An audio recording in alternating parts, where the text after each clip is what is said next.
ಕನಸಿಗೆ ಹೊಸದೊಂದು ಹಾದಿ ಬಂದಿದೆ ನೋಡಿ ಪರೀಕ್ಷಾ ಸಂಭ್ರಮ. ಆತಂಕವ ಬಿಡಿ, ಆತ್ಮವಿಶ್ವಾಸವ ಹಿಡಿ, ಗೆಲುವಿನ ಮೆಟ್ಟಿಲು ಈ ಪಿಯುಸಿ ಪಯಣ. ಶ್ರೀ ಧರ್ಮಸ್ಥಳ ಮಂಜುನಾಥೇಶ್ವರ ಪದವಿ ಪೂರ್ವ ಕಾಲೇಜು ಉಜಿರೆ ಇದರ ಸಹಯೋಗದೊಂದಿಗೆ ರೇಡಿಯೋ ನಿನಾದ 90.4 FM ಸಾದರಪಡಿಸುತ್ತಿದೆ ಪರೀಕ್ಷಾ ಸಂಭ್ರಮ ದ್ವಿತೀಯ ಪಿಯುಸಿ ಪರೀಕ್ಷಾ ಪೂರ್ವ ಸಿದ್ಧತಾ ಶೈಕ್ಷಣಿಕ ಕಾರ್ಯಕ್ರಮ ಸರಣಿ. ಓದುವ ಹಂಬಲ ಸಾಧಿಸುವ ಗುರಿ, ನಮ್ಮ ಶ್ರಮಕ್ಕೆ ಸಿಗಲಿದೆ ಸರಿಯಾದ ದಾರಿ. ಸತತ ಪ್ರಯತ್ನವೇ ಯಶಸ್ಸಿನ ಮಂತ್ರ, ನಗು ನಗುತ್ತ ಎದುರಿಸೋಣ ಪರೀಕ್ಷಾ ತಂತ್ರ.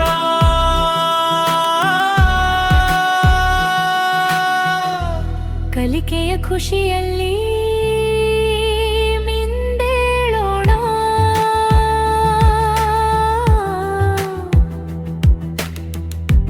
ಜಯದ ಪಥದಲ್ಲಿ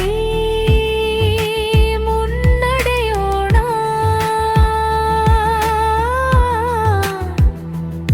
ಬನ್ನಿ ಕೇಳಿ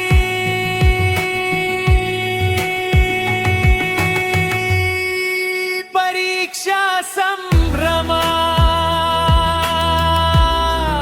ಪರೀಕ್ಷಾ ಸಂಭ್ರಮ. ಇಂದಿನ ವಿಷಯ ಸಂಸ್ಕೃತ.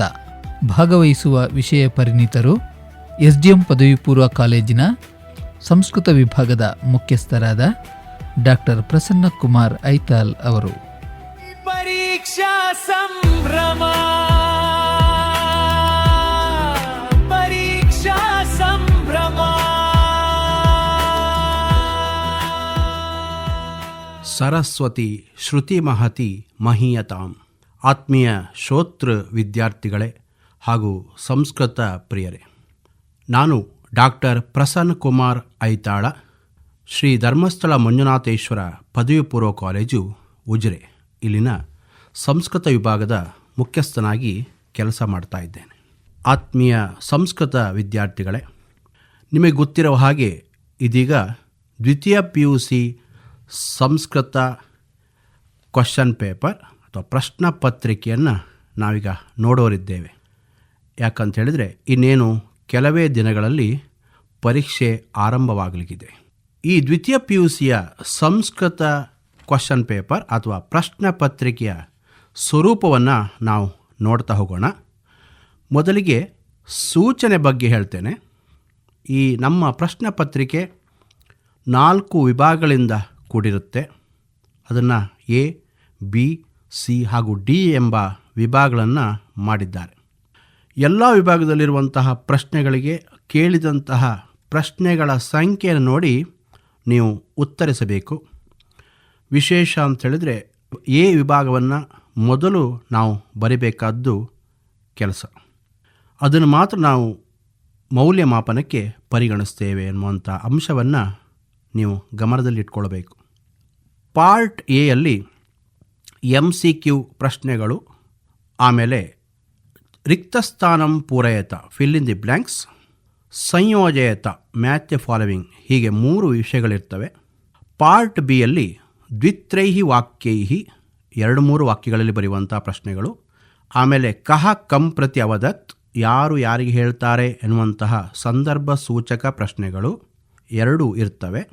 ಪಾರ್ಟ್ ಸಿಯಲ್ಲಿ ಶ್ಲೋಕ ಅನುವಾದವನ್ನು ಮಾಡುವಂಥದ್ದು ಮತ್ತು ದಶವಾಕ್ಯಗಳು ಅಂದರೆ 10 ವಾಕ್ಯಗಳಲ್ಲಿ ಉತ್ತರಿಸುವಂತಹ ಪ್ರಶ್ನೆಗಳಿರ್ತವೆ.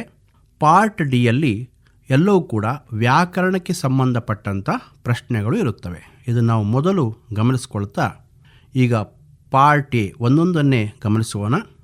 ಪಾರ್ಟ್ ಎಯಲ್ಲಿ ನಂಬರ್ 1 ಕ್ವಶನ್, ರೋಮನ್ ಅಂಕೆ 1, ಅದೋ ನಿರ್ದಿಷ್ಟಾನಾಂ ಪ್ರಶ್ನಾನಾಂ ಉತ್ತರಾಣಿ ಉದ್ಧತ್ಯ ಲಿಖತ ಅಂತ ಹೇಳುವಂಥದ್ದು, ಅಥವಾ ವಿಕಲ್ಪಂ ಚಿತ್ವ ಉತ್ತರಂ ಲಿಖತ ಅಂತ ಹೇಳುವಂಥ ಪ್ರಶ್ನೆಗಳಿರ್ತವೆ.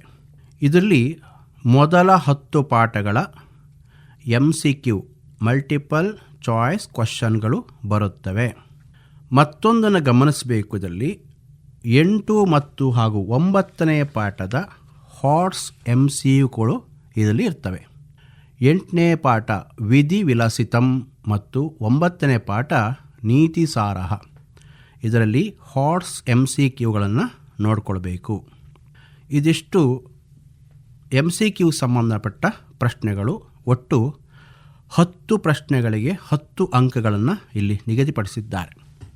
ರೋಮನ್ ಅಂಕೆ 2, ಅದರಲ್ಲಿ ಮಂಜೂಷಾತಃ ಸೂಕ್ತಂ ಪದಂ ಚಿತ್ವಾ ರಿಕ್ತಸ್ಥಾನಂ ಪೂರಯತ, ಫಿಲ್ ಇನ್ ದಿ ಬ್ಲ್ಯಾಂಕ್ಸ್ ಎನ್ನುವಂಥ ಪ್ರಶ್ನೆಗಳು. ಇದರಲ್ಲಿ 5 ಪ್ರಶ್ನೆಗಳಿಗೆ 5 ಅಂಕಗಳನ್ನು ನಿಗದಿಪಡಿಸಲಾಗಿದೆ. ಹಾಗಾದರೆ ಇದಕ್ಕೆ ಯಾವುದೆಲ್ಲ ಓದ್ಕೊಳ್ಬೇಕು ಅಂತ ಹೇಳುವಂಥ ಜಿಜ್ಞಾಸೆ. ಇದಕ್ಕೆ ಪುರಾಣ ಭಾರತಂ 1ನೆಯ ಪಾಠ, 2ನೇದು ಪರೇಶಾಮಪಿ ರಕ್ಷ ಜೀವಿತಂ, 3ನೇದು ನಿರ್ವಿಮರ್ಶಾಹಿ ಭೀರವಃ, 4ನೇ ಪಾಠ ಶೂನ್ಯಾಮೇ ಅಂಗುಲಿ, 5ನೇ ಪಾಠ ಮಹಾರಾಣ ಪ್ರತಾಪಃ, ಆಮೇಲೆ 7ನೇ ಪಾಠ ಸಾ ಶಾಂತಿ ಮತ್ತು 8ನೇ ಪಾಠ ವಿಧಿ ವಿಲಸಿತಂ.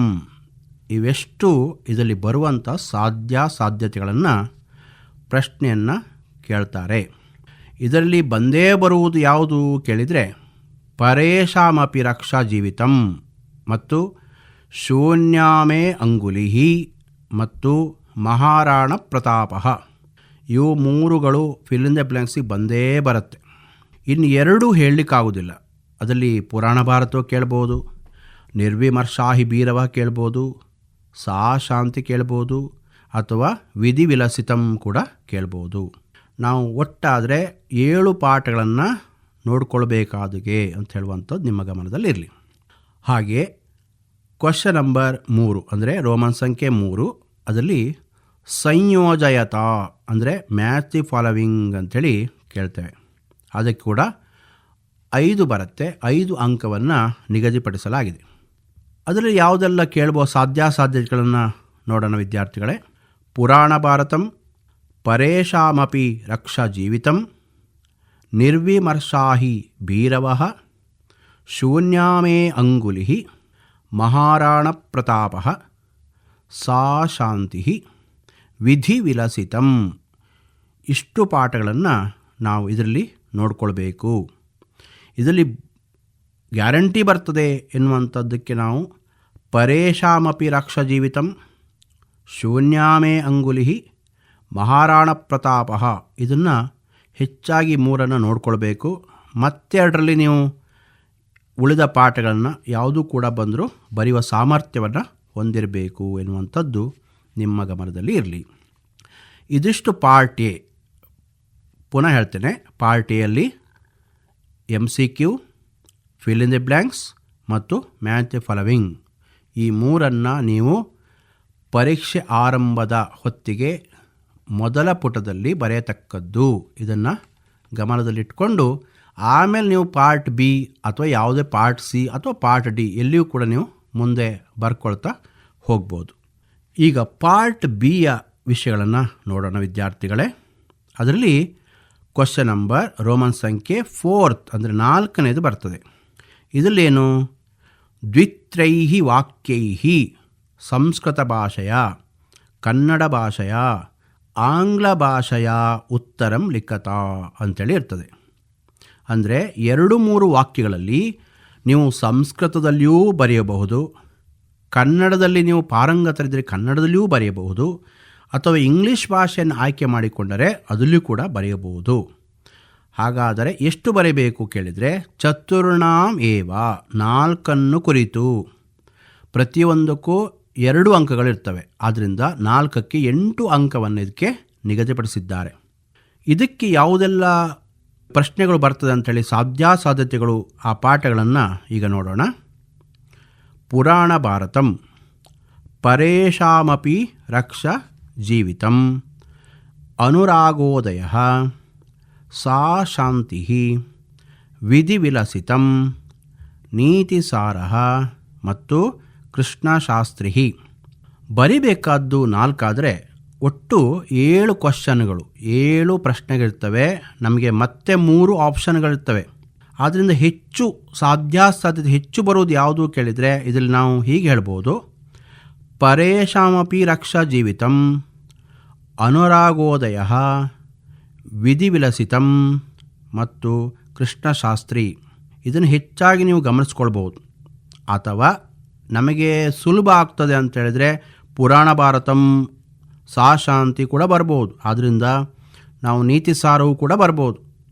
ನಿಮಗೆ 7ರಲ್ಲಿ ಯಾವುದು ಸುಲಭ ಅಂತ ಅನಿಸುತ್ತೆ ಆ 4 ಮಾತ್ರ ಅಟೆಂಪ್ಟ್ ಮಾಡಬೇಕು.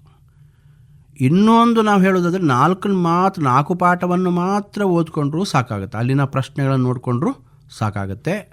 ಅಥವಾ ಇನ್ನೊಂದು ಇರಲಿ ಅಂತ ಹೇಳಿದರೆ 5ನೇದು ಕೂಡ ಓದ್ಕೊಳ್ಬಹುದು. ಪಾರ್ಟ್ ಬಿಯಲ್ಲಿ 5ನೆಯ ಪ್ರಶ್ನೆ ರೋಮನ್ ಸಂಖ್ಯೆ 5, ಪಾಠನಾಮ ಉಲ್ಲಿಖ್ಯ ಕಹ ಕಂ ಪ್ರತಿ ಅವದತ್ ಇತಿ ಸಂಸ್ಕೃತ ಭಾಷಾ ಏವ ಲಿಖತ. ಇದು ಸಂದರ್ಭ ಹೇಳುವಂಥ ಪ್ರಶ್ನೆಗಳು. ಮೊದಲು ಮಾಡಬೇಕಾದ್ದೇನು ಕೇಳಿದರೆ ಇದೆಲ್ಲ ಸಂಸ್ಕೃತದಲ್ಲೇ ಉತ್ತರಿಸಬೇಕು. ಕಹ ಪಾಠ, ನೀವು ಮೊದಲು ಮಾಡಬೇಕಾದ್ದು ಪಾಠ, ಹೆಸರು ಬರೀಬೇಕು ಯಾವ ಪಾಠದ್ದು ಅಂಥೇಳಿ. ಆಮೇಲೆ ಕಹ ಕಂ, ಯಾರು ಯಾರಿಗೆ ಹೇಳ್ತಾರೆ ಅಂಥೇಳಿ ಇದು ಸಂಸ್ಕೃತದಲ್ಲೇ ಬರೆಯತಕ್ಕದ್ದು. ಎಷ್ಟು ಬರಿಬೇಕು ಕೇಳಿದರೆ ಚತುರ್ಣಾಮೇವ, 4 ಕುರಿತು, ಎನಿ 4. ಒಂದೊಂದಕ್ಕೂ 2 ಅಂಕ ಇದೆ. ಆದ್ದರಿಂದ 4ಕ್ಕೆ ಒಟ್ಟು 2 ಪ್ರಕಾರ 8 ಅಂಕಗಳನ್ನು ಇದಕ್ಕೆ ನಿಗದಿಪಡಿಸಿದ್ದಾರೆ. ಈಗ ಇದಕ್ಕೆ ಯಾವ್ಯಾವ ಪಾಠಗಳನ್ನು ನೋಡ್ಕೊಳ್ಬೇಕು ಅಂಥೇಳಿ ನೋಡೋಣ. 1ನೇದು ಪರೇಶಾಮಪಿ ರಕ್ಷಾ ಜೀವಿತಂ ಶೂನ್ಯಾಮೇ ಅಂಗುಲಿಃ ಮಹಾರಾಣ ಪ್ರತಾಪ ಅನುರಾಗೋದಯ ವಿಧಿ ವಿಲಸಿತಂ ಹಾಗೂ ಕೃಷ್ಣಶಾಸ್ತ್ರಿ. ಇಷ್ಟು 6 ಪಾಠದ್ದನ್ನು ನಾವು ಈ ಕಹ ಕಂ ಪ್ರತಿ ನೋಡಬೇಕು. ವಿಶೇಷವಾಗಿ ಇನ್ನೊಂದು ಅವಕಾಶ ಉಂಟು. ಯಾಕಂದರೆ ಶೂನ್ಯಾಮೆ ಅಂಗುಲಿಯಲ್ಲಿ 2 ಪ್ರಶ್ನೆಗಳನ್ನು ಕೇಳ್ತಾರೆ, 2 ಸಂದರ್ಭವನ್ನು ಕೇಳ್ತಾರೆ. ಆದ್ದರಿಂದ ಶೂನ್ಯಾಮೆ ಅಂಗುಲಿ ಓದಿದರೆ ನಿಮಗೆ 2 ಅಲ್ಲಿ ಕಲಿತಾಗ ಆಗ್ತದೆ. ಉಳಿದನ್ನು ನೀವು ಒಂದನ್ನು ಬೇರೆಯನ್ನು ಚಾಯ್ಸ್ ಮಾಡ್ಕೊಳ್ಬೋದು. ಉದಾಹರಣೆ ಪರೇಶಾಮಪಿ ರಕ್ಷಾ ಜೀವಿತಂ, ಅನುರಾಗೋದಯ, ಕೃಷ್ಣಶಾಸ್ತ್ರಿ, ಇವೆಲ್ಲ ಬರತಕ್ಕಂತಹ ಪಾಠಗಳ ಕ್ವಶನ್ಗಳು. ಆದ್ದರಿಂದ ಹೆಚ್ಚಾಗಿ ನೀವು ಯಾವುದು ಸುಲಭ ನಿಮಗೆ ಎಣಿಸುತ್ತೆ 4 ಅದನ್ನು ಓದ್ಕೊಳ್ಬಹುದು. ಇದು ಪಾರ್ಟ್ ಬಿ. ಇನ್ನೊಮ್ಮೆ ನೋಡೋಣ. ಪಾರ್ಟ್ ಬಿಯಲ್ಲಿ 4ನೇ ಕ್ವಶನ್ ದ್ವಿತ್ರೈಹಿ ವಾಕ್ಯೈಹಿ, 2-3 ವಾಕ್ಯಗಳಲ್ಲಿ ಬರೆಯತಕ್ಕದ್ದು. ಮತ್ತು 5th ಕ್ವಶನ್ ಕಹ ಕಂ ಪ್ರತಿ ಅವದತ್. ಇದು 2 ಕ್ವಶನ್ಗಳು ಪಾರ್ಟ್ ಬಿಯಲ್ಲಿ ಬರತಕ್ಕಂಥ ಪ್ರಶ್ನೆಗಳು. ಇನ್ನು ಮುಂದಕ್ಕೆ ಹೋಗೋಣ. ಪಾರ್ಟ್ ಸಿ ಅಂತಿದೆ. ಇದರಲ್ಲಿ 2 ವಿಷಯ ಬರುತ್ತೆ. ಒಂದು ಶ್ಲೋಕಗಳ ಅನುವಾದ ಮಾಡುವಂಥದ್ದು ಮತ್ತು ದಶವಾಕ್ಯೈಹಿ, 10 ವಾಕ್ಯಗಳಲ್ಲಿ ಬರತಕ್ಕಂಥ ಪ್ರಶ್ನೆಗಳು. ಹೀಗೆ 2 ವಿಭಾಗ ಮಾಡಿ ಕೊಟ್ಟಿದ್ದಾರೆ. ಇದರಲ್ಲಿ ಕ್ವಶನ್ ನಂಬರ್ 6 ಅಂತಿದೆ, ರೋಮನ್ ಸಂಖ್ಯೆ 6. ಇದರಲ್ಲಿ ಏನಿದೆ? ಪಾಠನಾಮ ಉಲ್ಲಿಖ್ಯ ಶ್ಲೋಕಾನಾಂ ಅನುವಾದಂ ಕನ್ನಡ ಭಾಷೆಯ ಆಂಗ್ಲ ಭಾಷೆಯ ವಾ ಲಿಖತ ಅಂತ. ಅಂದರೆ ಪಾಠದ ಹೆಸರನ್ನು ಆದಷ್ಟು ನೀವು ಸಂಸ್ಕೃತದಲ್ಲೇ ಬರೆಯೋದು ಒಳ್ಳೆಯದು. ಉದಾಹರಣೆ ಪುರಾಣ ಭಾರತಂ ಎನ್ನುವಂಥ ಒಂದು ಶ್ಲೋಕ ಬಂದರೆ ಪಾಠ ಪುರಾಣ ಭಾರತಂ ಅಂಥೇಳಿ ಒಂದು ಸಂಸ್ಕೃತದಲ್ಲಿ ಬರೆದು ಆಮೇಲೆ ಅನುವಾದ ಮಾಡಬೇಕು. ಯಾವ ಭಾಷೆಗೆ? ಕನ್ನಡದಲ್ಲಿ ಪಾರಂಗತರು, ಅಂದರೆ ಯಾವ ನೀವು ಕನ್ನಡದಲ್ಲಿ ಆರಂಭಿಸಿದ್ದೀರಿ ಅದರಲ್ಲಿ ನೀವು ಆರಂಭಿಸಬೇಕು ಇಲ್ಲೂ ಕೂಡ. ಆದ್ದರಿಂದ ಕನ್ನಡದಲ್ಲಿ ಅನುವಾದವನ್ನು ಬರೀಬೇಕು. ಇಂಗ್ಲೀಷಲ್ಲಿ ಯಾರು ಬರಿತಾ ಇದ್ದೀರಿ ಅವರು ಇಂಗ್ಲೀಷಲ್ಲಿ ಅನುವಾದ ಮಾಡತಕ್ಕದ್ದು. ಎಷ್ಟು ಪ್ರಶ್ನೆಗಳು ಬರ್ತವೆ ಅಂದರೆ ಎಷ್ಟು ಶ್ಲೋಕಗಳಿರ್ತವೆ ಅಂತೇಳಿದರೆ 4 ಶ್ಲೋಕಗಳಿರ್ತವೆ. ಇದರಲ್ಲಿ 4 ಪಾಠದ 4 ಶ್ಲೋಕಗಳು. ಬರೆಯುವುದು ಮಾತ್ರ 2, ದ್ವಯೋರೇವ, 2 ಕುರಿತು. ಪ್ರತಿ ಒಂದು ಶ್ಲೋಕಕ್ಕೆ 3 ಅಂಕಗಳಿರ್ತವೆ. 3 ಅಂದರೆ 2, 6 ಅಂಕಗಳನ್ನು ಇದಕ್ಕೆ ನಿಗದಿಪಡಿಸಲಾಗಿದೆ.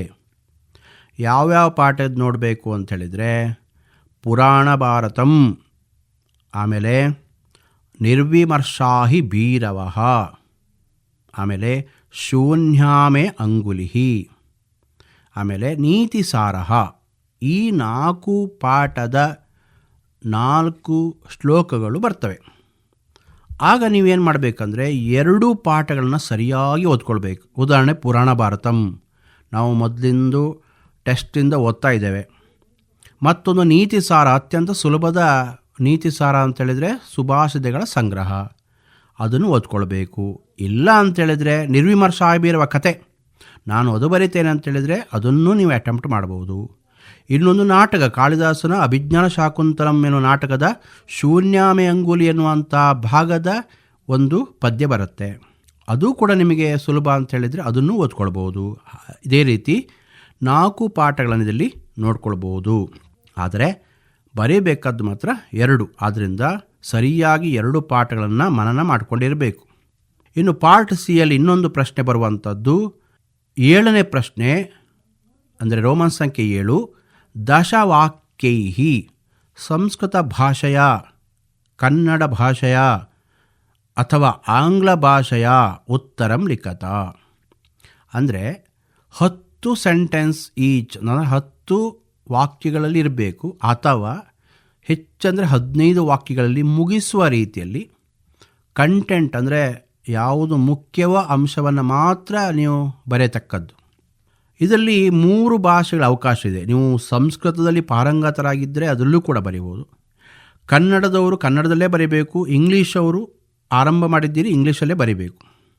ಮತ್ತೆ ನೆನ್ಪಿಟ್ಕೊಳ್ಬೇಕು ಇದು ವಿಷಯ, ಯಾಕಂದರೆ ಮೊದಲ ಪ್ರಶ್ನೆ ನೀವು ದ್ವಿತ್ರೈವಾಕ್ಯೈಹಿ ಕನ್ನಡದ ಆರಂಭಿಸಿದರೆ ಇಡೀ ಪೇಪರನ್ನು ಕನ್ನಡದಲ್ಲೇ ಮುಗಿಸ್ತಕ್ಕದ್ದು. ಒಂದೊಮ್ಮೆ ಇಂಗ್ಲೀಷಲ್ಲಿ ಆರಂಭಿಸಿದರೆ ಇಂಗ್ಲೀಷಲ್ಲೇ ಮುಗಿಸ್ತಕ್ಕದ್ದು. ಇಲ್ಲಿ ಒಂದು ಕನ್ನಡ ಬರಿತೇನೆ, ಒಂದು ಇಂಗ್ಲೀಷ್ ಬರಿತೇನೆ, ಹಾಗೆಲ್ಲ ಬರೀಕ್ಕೆ ಹೋಗಬೇಡಿ, ಅದು ಅಂಕಗಳನ್ನು ಅಲ್ಲಿ ಕಡಿತಗೊಳಿಸ್ತಾರೆ. ಇದನ್ನು ಒಂದು ಗಮನದಲ್ಲಿಟ್ಕೊಂಡು ಇದರಲ್ಲಿ ಎಷ್ಟು ಬರೀಬೇಕು ಅಂತ ಹೇಳಿದರೆ, ಚತುರ್ಣಾಮೇವ 4 ಕುರಿತು, ಪ್ರತಿಯೊಂದಕ್ಕೂ ಇದಕ್ಕೆ 5 ಅಂಕಗಳನ್ನು ನಿಗದಿಪಡಿಸಲಾಗಿದೆ. ಅಂದರೆ 4 ಪ್ರಶ್ನೆಗಳಿಗೆ ನಿಮಗೆ 5 ಅಂಕ ಅಂತ ಹೇಳಿದ್ರೆ 20 ಅಂಕಗಳು.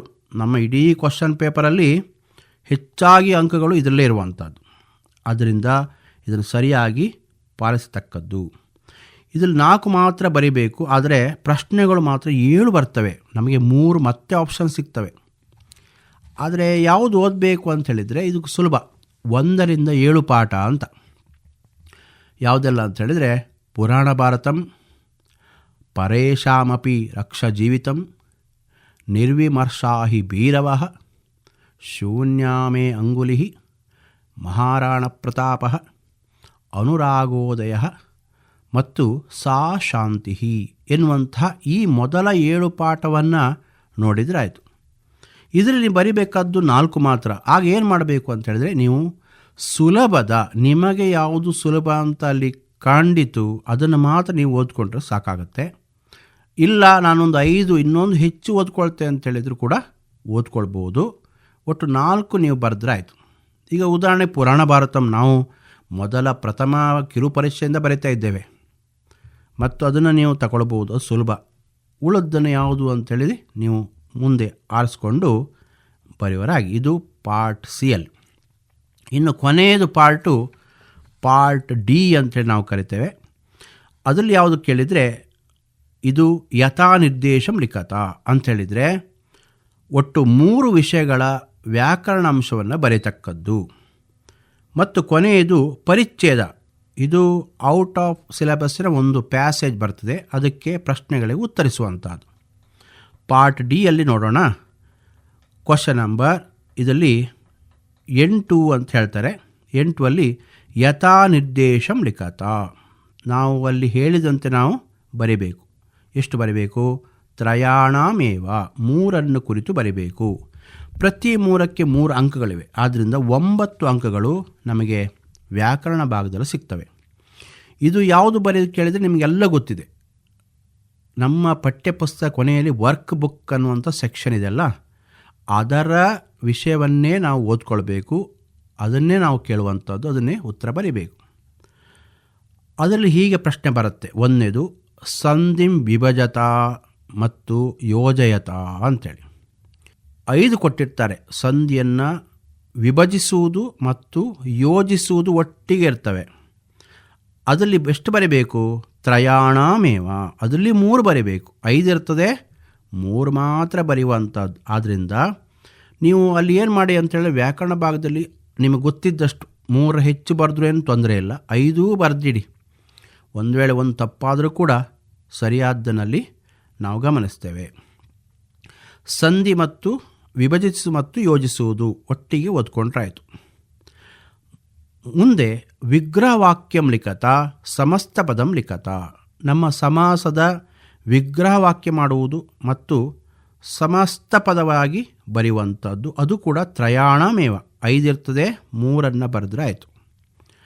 ಆಮೇಲೆ ಪದ ಪರಿಚಯಂ ಕುರುತ, ಅಂದರೆ ಕೃದಂತ ಇತ್ಯಾದಿಯನ್ನು ಹೇಳುವಂತಹ ಪದಗಳಿರ್ತವೆ, ಅದು ಕೂಡ ತ್ರಯಾಣಮೇವ, 3 ಕುರಿತು. ಮತ್ತೊಂದು ಪ್ರಯೋಗಂ ಪರಿವರ್ತಯತ, ಅಲ್ಲಿ ಕರ್ತರಿಂದ ಕರ್ಮಣಿಗೆ, ಕರ್ಮಣಿಯಿಂದ ಕರ್ತರಿಗೆ. ನಾವು ವರ್ಕ್ ಬುಕ್ಕಲ್ಲಿ ಏನು ಕೇಳ್ತೇವೆ ಅದರಲ್ಲಿ 2 ಕೇಳ್ತೇವೆ, ನೀವು ಏಕಂ ಅಧಿಕೃತ್ಯ, 1 ಕುರಿತು ಪ್ರಯೋಗವನ್ನು ಬರಿಬೇಕು. ಉದಾಹರಣೆ ಕರ್ತರಿ ಪ್ರಯೋಗದಲ್ಲಿದ್ದರೆ ಕರ್ಮಣಿಗೆ ಮಾಡಿದರೆ ಆಯಿತು. ಹಾಗೆ ಆಮೇಲೆ ಬರುವಂಥದ್ದು ಅಲಂಕಾರಂ ಸಲಕ್ಷಣಂ ನಿರ್ದಿಶತ. 2 ಅಲಂಕಾರ ಕೇಳಿರ್ತಾರೆ, ಅದರಲ್ಲಿ ಏಕಮಧಿಕೃತ್ಯ, 1 ಮಾತ್ರ ನೀವು ಅಲಂಕಾರ ಬರೆದು ಅದರ ಲಕ್ಷಣ ಬರೀಬೇಕು. ಈಗ ಉದಾಹರಣೆ ಉಪಮಾಲಂಕಾರ ಬಂದರೆ ಉಪಮಾಲಂಕಾರ ಅಂತ ಬರೆಯುವುದು, ಅದರ ಲಕ್ಷಣ ಬರಬೇಕು. ಉಪಮಾ ಯತ್ರ ಸಾದೃಶ್ಯಂ ಲಕ್ಷ್ಮೀರುಲ್ಲಸತೆ ದ್ವಯೋ ಅಂಥೇಳಿ 1 ವಾಕ್ಯವನ್ನು ಬರೀಬೇಕು. ಆಗ ನಿಮಗೆ 3 ಮಾರ್ಕ್ ಸಿಗುತ್ತೆ. 1 ಅಲಂಕಾರದ ಹೆಸರು ಬರೆದದ್ದಕ್ಕೆ, 2 ಅದರ ಲಕ್ಷಣ ಬರೆದದ್ದಕ್ಕೆ. ಇದನ್ನು ಗಮನಿಸಬೇಕು ತಾವುಗಳು. ಇದಿಷ್ಟು ನಮಗೆ 1, 2, 3, 4, 5, 6 ಅಂದರೆ 6 ಪ್ರಶ್ನೆಯಲ್ಲಿ 3 ನೀವು ಅಟೆಂಪ್ಟ್ ಮಾಡಿದರೆ ಆಯಿತು. ಇಲ್ಲ ನಿಮಗೆ ಇನ್ನೂ ಸಮಯ ಇದೆ ಅಂತೇಳಿದರೆ ನೀವು ಎಲ್ಲವನ್ನೂ ಕೂಡ ಅಟೆಂಪ್ಟ್ ಮಾಡಬಹುದು, ಅದು ನಿಮಗೆ ಪ್ಲಸ್ ಆಗುತ್ತೆ. ಮತ್ತು 1 ತಪ್ಪಾದರೂ ಕೂಡ ಮತ್ತೊಂದು ಪರಿಗಣನೆಗೆ ಸಾಧ್ಯ ಉಂಟು. ಆಮೇಲೆ ಇದರಲ್ಲಿ ಕ್ವಶನ್ ನಂಬರ್ 9 ಪಾರ್ಟ್ ಡಿ, 9ನೇ ಕ್ವಶನ್, ಸಂಸ್ಕೃತ ಭಾಷೆಯ ಅನುವಾದತ. ನಮ್ಮ ಟೆಕ್ಸ್ಟ್ ಬುಕ್ಕಲ್ಲಿ 7 ಅನುವಾದಗಳು ಕನ್ನಡ ಮತ್ತು ಇಂಗ್ಲೀಷಲ್ಲಿ ಭಾಷೆಗಳಲ್ಲಿ ಕೊಟ್ಟಿದ್ದಾರಲ್ಲ, ಆ 7ರಲ್ಲಿ ನಾವು ಹೆಚ್ಚಾಗಿ ಪಾರಂಗತವಾಗಿ ಅದನ್ನು ಅಭ್ಯಾಸ ಮಾಡಿ, ಅದರಲ್ಲಿ ಮುಖ್ಯ ಅಂತ ಹೇಳಿದರೆ ಮೊದಲ 5 ಅತಿ ಮುಖ್ಯ, ಆದ್ದರಿಂದ ಅವುಗಳನ್ನು ಹೆಚ್ಚಾಗಿ ಓದ್ಕೊಳ್ಬೇಕು.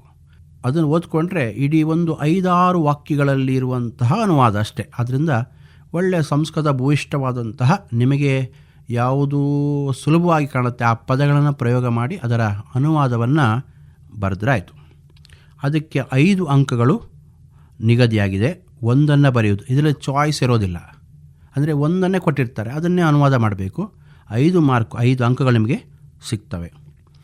ಇನ್ನು ಕೊನೆಯ ಕ್ವಶನ್ ಪಾರ್ಟ್ ಡಿಯಲ್ಲಿ 10th ಅಥವಾ ರೋಮನ್ ಸಂಖ್ಯೆ 10. ಇದರಲ್ಲಿ ಏನು, ಇಮಂ ಪರಿಚ್ಛೇದಂ ಪಠಿತ್ವಾ ಪ್ರಶ್ನಾನಾಂ ಉತ್ತರಾಣಿ ಲಿಖತ. ಒಂದು ಪರಿಚ್ಛೇದ ಕೊಡ್ತಾರೆ, ಅಂದರೆ ಪ್ಯಾಸೇಜ್. ಸಂಸ್ಕೃತದ ಒಂದು ಔಟ್ ಆಫ್ ಸಿಲೆಬಸ್ ಯಾವುದೋ ಒಂದು ಕಥೆ ರೂಪದಲ್ಲಿರ್ಬೋದು, ಆ ಕಥೆ ರೂಪದಲ್ಲಿ ಅಥವಾ ಯಾವುದೋ ಒಂದು ವಿಷಯವನ್ನು ತಗೊಂಡು ಒಂದು ಪ್ಯಾಸೇಜ್ ಕೊಟ್ಟಿರ್ತಾರೆ, ಅದಕ್ಕೆ 4 ಪ್ರಶ್ನೆಗಳನ್ನು ಕೊಟ್ಟಿರ್ತಾರೆ. ನೀವು ಅದನ್ನು ಆ ಪ್ರಶ್ನೆಗಳಿಗೆ ಆ ಪ್ಯಾಸೇಜ್ನಲ್ಲಿ ಯಾವ ಉತ್ತರ ಅಂಥೇಳಿ ಆಯ್ಕೆ ಮಾಡಿ ಇಡೀ ಉತ್ತರವನ್ನು ಬರೀಬೇಕು. ಇದಕ್ಕೆ 4 ಅಂಕಗಳಿವೆ. 4 ಪ್ರಶ್ನೆಗೆ 4 ಅಂಕಗಳು. ಒಟ್ಟು 80 ಅಂಕಗಳ ಪ್ರಶ್ನೆ ಪತ್ರಿಕೆ. ನಮಗೆ ಒಟ್ಟು ಸಿಗುವಂಥದ್ದು ಸುಮಾರು 120 ಅಂಕಗಳಷ್ಟು, 119 ಅಥವಾ 120 ಅಂಕಗಳಷ್ಟು ಪ್ರಶ್ನೆಗಳಿರ್ತವೆ. ಅದನ್ನು ನಾವು ಅಟೆಂಪ್ಟ್ ಮಾಡೋದು 80 ಅಂಕಗಳಿಗೆ. 80ರಲ್ಲಿ ನಿಮಗೆ ಗೊತ್ತಿದೆ 20 ನಮಗೆ ಇಂಟರ್ನಲ್, ಒಂದು ಅಸೈನ್ಮೆಂಟ್, ಮತ್ತೊಂದು ಕಿರು ಪರೀಕ್ಷೆ ಮತ್ತು ಮಧ್ಯಾವಧಿಯನ್ನು ಆರಿಸಿ ಒಂದು ಮಾರ್ಕ್ ಕೊಡುವಂಥದ್ದು. ಆದರೆ 20 ಮಾರ್ಕ್ ಅಲ್ಲಿ ಹೋದರೆ 80 ಮಾರ್ಕು ನಮಗೆ ವಾರ್ಷಿಕ ಪರೀಕ್ಷೆ ಸಿಗುತ್ತೆ. ಆದ್ದರಿಂದ ಹೆಚ್ಚಾಗಿ ನಾವು 80ರಲ್ಲಿ 80 ತಗೊಳ್ಳುವಂತಹ ವಿದ್ಯಾರ್ಥಿಗಳಾಗೋಣ. ಎಲ್ಲರಿಗೂ ಶುಭವಾಗಲಿ. ಪರೀಕ್ಷೆಯನ್ನು ಸಮರ್ಥವಾಗಿ ಎದುರಿಸಿ ಉತ್ತರಿಸಿ ಅಂತ ಹೇಳ್ತಾ ಎಲ್ಲರಿಗೂ ಶುಭ ಕೋರ್ತೇನೆ. ಧನ್ಯವಾದಗಳು. ಪರೀಕ್ಷಾ ಸಂಭ್ರಮ, ಪರೀಕ್ಷಾ ಸಂಭ್ರಮ.